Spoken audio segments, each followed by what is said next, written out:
आपको अब लखनऊ लिए चलते हैं। वहां पर जनसंख्या नीति 2021-30 का विमोचन हो रहा है और सीएम योगी मंच से कुछ कह रहे हैं। प्रदेश के चिकित्सा शिक्षा और वित्त विभाग के मंत्री श्री सुरेश कुमार खन्ना जी, चिकित्सा स्वास्थ्य एवं परिवार कल्याण विभाग के राज्य मंत्री श्री अतुल गर्ग जी, अपर मुख्य सचिव चिकित्सा स्वास्थ्य परिवार कल्याण समित मोहन प्रसाद जी, चिकित्सा शिक्षा के प्रमुख सचिव शालोक कुमार जी, आज के इस कार्यक्रम में उपस्थित चिकित्सा एवं स्वास्थ्य विभाग से जुड़े हुए सभी अधिकारीगण, प्रदेश के स्वास्थ्य मिशन को कुशलतापूर्वक आगे बढ़ाने में योगदान देने वाले जो विभिन्न स्वयंसेवी संगठन और संस्थाएं हैं, उनके प्रतिनिधिगण और उपस्थित भाइयों बहनों, विश्व जनसंख्या दिवस के अवसर पर मैं पूरे प्रदेशवासियों को एक खुशहाल और स्वस्थ परिवार की परिकल्पना को साकार करने के लिए हृदय से बधाई देता हूं और उनकी शुभकामनाएं भी देता हूं।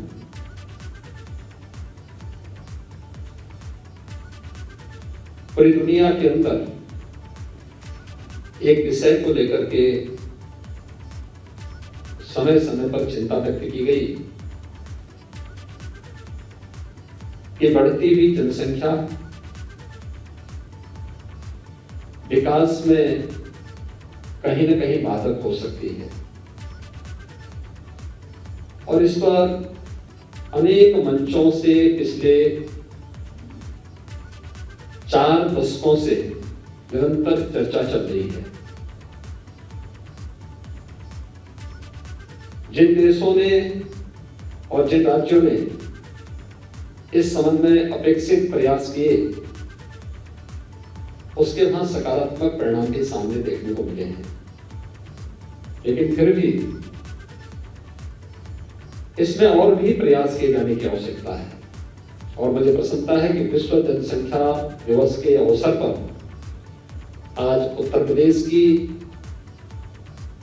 जनसंख्या नीति 2021 से 30 यह जारी हो रही है। इसको जारी करते हुए मुझे प्रसन्नता की अनुभूति हो रही है कि काफी तथ्यों के साथ समाज के विभिन्न तबकों को ध्यान में रख करके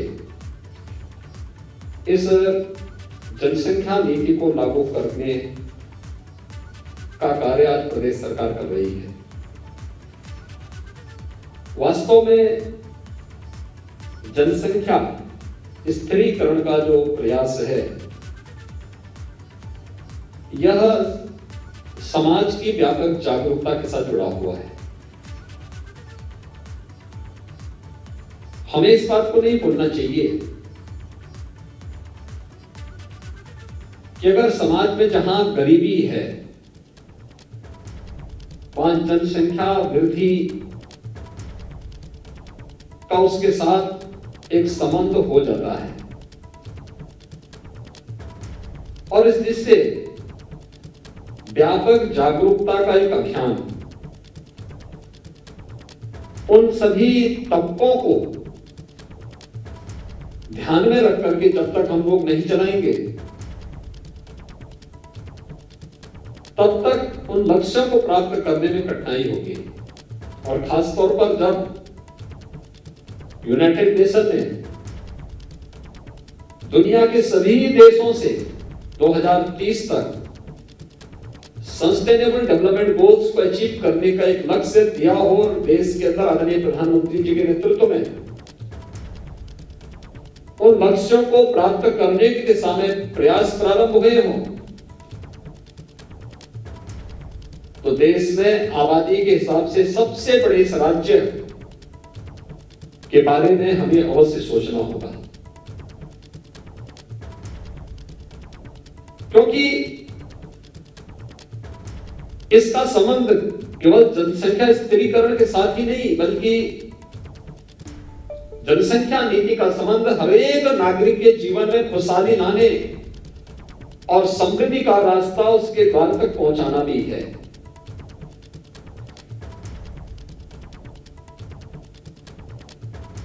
उत्तर प्रदेश विधानसभा में हम लोगों ने 2018 में 2019 में कुछ प्रयास प्रारंभ किए। 2018-19 में देश का पहला विधानमंडल उत्तर प्रदेश विधानमंडल था, जहां पर गांधी जयंती के अवसर पर सस्टेनेबल डेवलपमेंट गोल्स को अचीव करने के लिए 36 घंटे तक अनवरत चर्चा का एक नया रिकॉर्ड बनाया गया। उन गोल्स को अचीव करने के लिए अलग अलग विभागों के द्वारा अंतर विभागीय समन्वय समितियां गठित की गई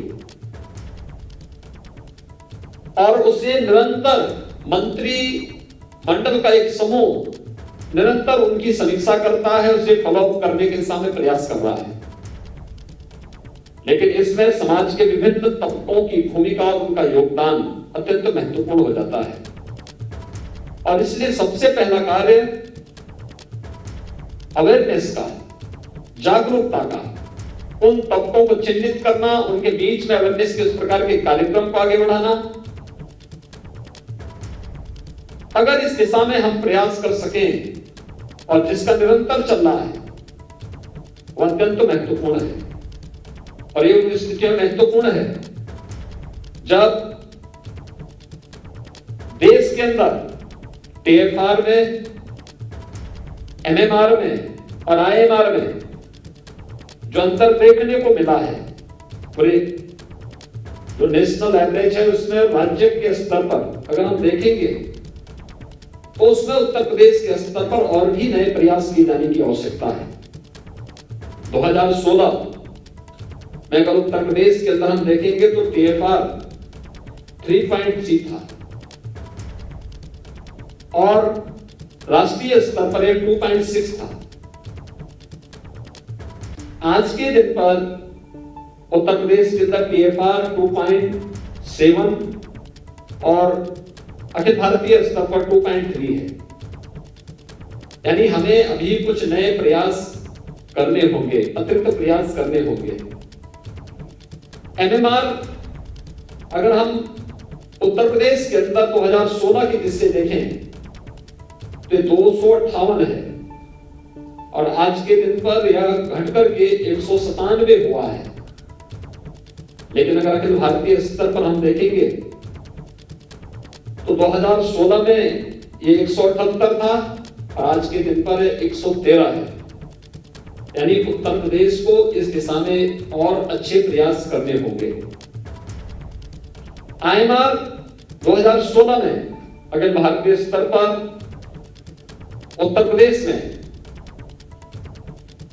53 था, आज के दिन पर यह 43 है और अखिल भारतीय स्तर पर 2016 में 42 था, आज 33 है। यानी ये तीनों जो पैरामीटर हैं ये हम सबको प्रेरित करता है कि कहीं ना कहीं हम क्वालिटी पर ध्यान दें और क्वालिटी किस रूप में होनी चाहिए। और अवेयरनेस अगर दो बच्चों के बीच में अंतराल नहीं होगा तो स्वाभाविक रूप से उनके पोषण पर असर पड़ेगा।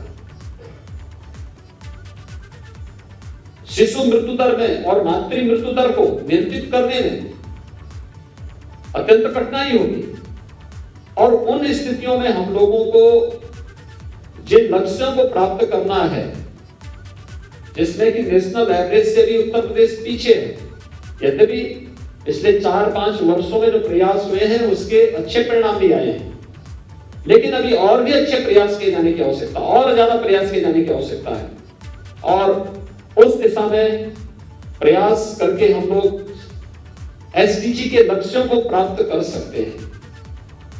इसलिए जनसंख्या स्थिरीकरण की दिशा में प्रयास, लेकिन इस प्रयास का आधार हमें इस बात को भी ध्यान रखना होगा कि देश की जनसांख्यिकी असंतुलन पर इसका कोई विपरीत असर भी न पड़े। हर तबके को इसके साथ जोड़ना होगा। हर एक तबके को उस जागरूकता अभियान के साथ जोड़ना पड़ेगा।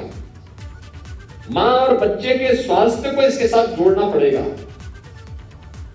शासन की योजनाओं का लाभ 2014 के बाद से भारत सरकार ने आदरणीय प्रधानमंत्री जी के मार्गदर्शन में अनेक ऐसी योजनाएं लागू की हैं, जिन योजनाओं को लागू करके हम लोग एक बड़े तबके को इससे लाभान्वित कर सकते हैं।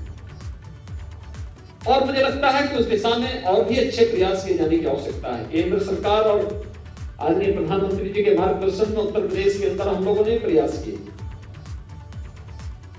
उन प्रयासों की चर्चा स्वास्थ्य मंत्री जी ने अपने उद्बोधन में कहा भी, किया भी। लेकिन अभी भी हमारे स्तर पर जो नए प्रयास होने हैं, उसमें अंतर विभागीय समन्वय के माध्यम से उसके बेहतर परिणाम आ सकते हैं। ये केवल यहीं पर ही नहीं, ये केवल स्वास्थ्य, चिकित्सा, शिक्षा और परिवार कल्याण विभाग से संबंधित नहीं, महिला और बाल विकास विभाग को इसके साथ जोड़ना होगा। एजुकेशन को, बेसिक, माध्यमिक, उच्च या अलग अलग जो हमारे शिक्षा से जुड़े हुए संस्थान हैं, उनके अंदर व्यापक अवेयरनेस के कार्यक्रम को इसके साथ जोड़ना पड़ेगा। स्वास्थ्य के प्रति जागरूकता के साथ साथ समाज स्वास्थ्य के इन सभी पैरामीटर को प्राप्त करने की दिशा में जिनके स्तर पर प्रयास हो सकते हैं, उन सभी विभागों को भी जोड़ करके अंतर विभागीय समन्वय के माध्यम से हम बेहतर परिणाम दे सकते हैं। यह हमें विस्मृत नहीं करना चाहिए, क्योंकि हम लोगों ने अंतर विभागीय समन्वय के माध्यम से न केवल दिमागी बुखार को नियंत्रित किया है, बल्कि अंतर विभागीय बेहतर समन्वय के माध्यम से वैश्विक महामारी कोरोना को भी उत्तर प्रदेश ने बहुत अच्छे प्रबंधन के माध्यम से नियंत्रण की ओर ले जाने में सफलता प्राप्त की है।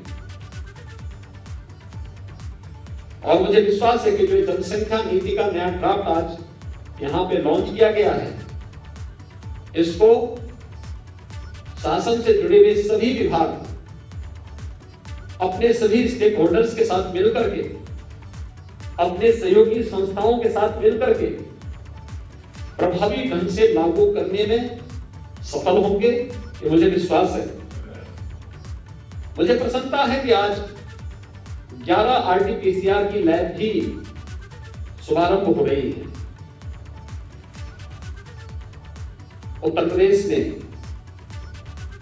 पिछले 16 महीनों के दौरान वैश्विक महामारी कोरोना से लड़ते हुए, जूझते हुए, भारत सरकार के सहयोग से, आदरणीय प्रधानमंत्री जी की प्रेरणा से टेस्टिंग क्षमता को काफी आगे बढ़ाया है। जब कोरोना का पहला केस उत्तर प्रदेश के अंदर देखने को मिला था, तब हमारे पास कोई टेस्टिंग सुविधा नहीं थी। और मैं धन्यवाद दूंगा स्वास्थ्य चिकित्सा विभाग को और चिकित्सा शिक्षा विभाग को, जिन्होंने केंद्र और राज्य सरकार के सहयोग से आज टेस्टिंग क्षमता अब तक 4 लाख टेस्ट प्रतिदिन करने की विकसित की। मुझे लगता है देश और दुनिया के अंदर ये सर्वाधिक है। 4 लाख टेस्ट प्रतिदिन, और ये 11 नई लैब्स आई हैं। इसके माध्यम से हमारी टेस्टिंग क्षमता और भी बढ़ पाएगी। और हम लोगों का जो एक मकसद रहता था कि सैंपल का 24 घंटे के अंदर ही हम रिजल्ट दे दें, तो यह उन जनपदों की हिस्से जहां पर 11 लैब्स स्थापित हो रही है, वे जनपद हैं जहां पर ज्यादातर में हमारे कोई भी मेडिकल कॉलेज नहीं, और जहां पर इसकी आवश्यकता थी। यानी अब 44 ऐसे जनपद हो गए हैं जहां पर चिकित्सा और स्वास्थ्य विभाग के द्वारा ASL लेवल 2 की जो हमारी RT-PCR लैब्स हैं, ये स्थापित हो चुकी हैं। शेष अन्य जनपदों के हिसाब में हमारे वहां पे कोई ना कोई मेडिकल संस्थान है, वहां पर इस सुविधा को चिकित्सा शिक्षा विभाग के द्वारा दी जा रही है या दी जा चुकी है। लेकिन हम इस लक्ष्य को निरंतर आगे प्राप्त करेंगे। इसमें किसी भी प्रकार का कोई संदेह नहीं होना चाहिए। टेक्नोलॉजी का बहुत महत्व हो सकता है और हम लोगों ने विगत 4-4.25 वर्ष के अंदर इस बात को महसूस किया होगा। शासन की योजना बिना किसी भ्रष्टाचार के अगर समाज के अंतिम पायदान पर बैठे हुए व्यक्ति तक पहुंचे और लाभार्थी योजना का भरपूर लाभ ले सके, 100% लाभ ले सके, तो मानना चाहिए कि शासन की योजना सफल हुई और ये टेक्नोलॉजी से संभव हो पाया। मुझे प्रसन्नता है कि आज प्रदेश के अंदर स्वास्थ्य केंद्रों के बारे में जानकारी लेने और उनकी हर एक गतिविधियों पर नजर रखने के लिए एक CHC PHC लैब का शुभारंभ भी आज यहाँ पर स्वास्थ्य और चिकित्सा शिक्षा विभाग के द्वारा किया गया है। यह प्रदेश के अंदर जो हमारे लगभग 4,600 से अधिक CHC PHC हैं, इन सब के उन्नयन में तो योगदान देगा, क्योंकि ये ऐप आज के दिन पर इसलिए महत्वपूर्ण है। हम लोग वर्तमान में हर एक CHC PHC को किसी न किसी जनप्रतिनिधि या समाज के किसी न किसी मान्यता व्यक्ति के द्वारा उसे गोद दिया गया है और जब वो व्यक्ति उन स्वास्थ्य केंद्रों के साथ जाता है तो अक्सर बहुत सारे लोग ऐसे होते हैं जिन्होंने कभी विजिट नहीं किया केंद्र में, लेकिन आके हमारे पास शिकायत करते हैं। आज हम ऐप को दिखा के उसे कह सकते हैं, आप बताइए कौन सा केंद्र आपका है और आप कितनी बार विजिट किए, हमें एक बार बताइए। दूसरा, वहां क्या क्या सुविधाएं हैं उसको बता सकते हैं कि वहां इतने चिकित्सक हैं, इतने बेड्स हैं, ये फैसिलिटी वहां मौजूद है और ये सुविधाएं हम आने वाले समय में इसको देने जा रहे हैं, दवा की स्थिति ये है।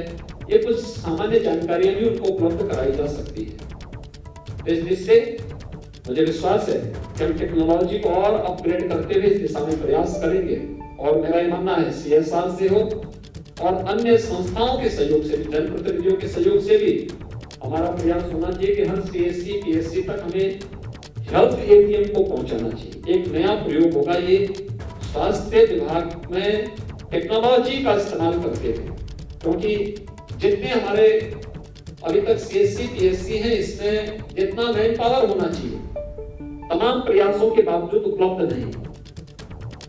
ये हेल्थ ATM हमें वहां पर तत्काल काफी बड़ी संख्या में जांच की सुविधा तो उपलब्ध कराएगा ही, टेली कंसल्टेशन की सुविधा भी उपलब्ध कराएगा। जिन विशेषज्ञों का अभाव जिस सेंटर में होगा वहां पर उन लोगों को वहां पर विशेषज्ञ चिकित्सीय सुविधा उपलब्ध कराने में हेल्थ ATM बहुत बड़ा रोल अदा कर सकता है और हमें इस दिशा में एक प्रयास प्रारंभ करना होगा। मुझे प्रसन्नता है कि आज यहाँ पर दो दंपतियों को एक सगुन किट का वितरण भी हुआ है। मुझे विश्वास है कि स्वास्थ्य और चिकित्सा और परिवार कल्याण विभाग इस अभियान को जन जन तक पहुंचा करके और खास तौर पर जिन लोगों में अभी भी जागरूकता का अभाव है उन लोगों को इसके प्रति और भी जागरूक करने का प्रयास करेगा। आज के इस कार्यक्रम के लिए मैं विश्व जनसंख्या दिवस के अवसर पर आयोजित जो एक कार्यक्रम है उत्तर प्रदेश की जनसंख्या नीति को आज लॉन्च किया गया है 2021 से 2030 के लिए RT-PCR के लैब्स के उद्घाटन के लिए, CHC PHC ऐप के लिए और इस पूरे अभियान के प्रति मैं अपनी शुभकामनाएं देता हूं। धन्यवाद। जय हिंद।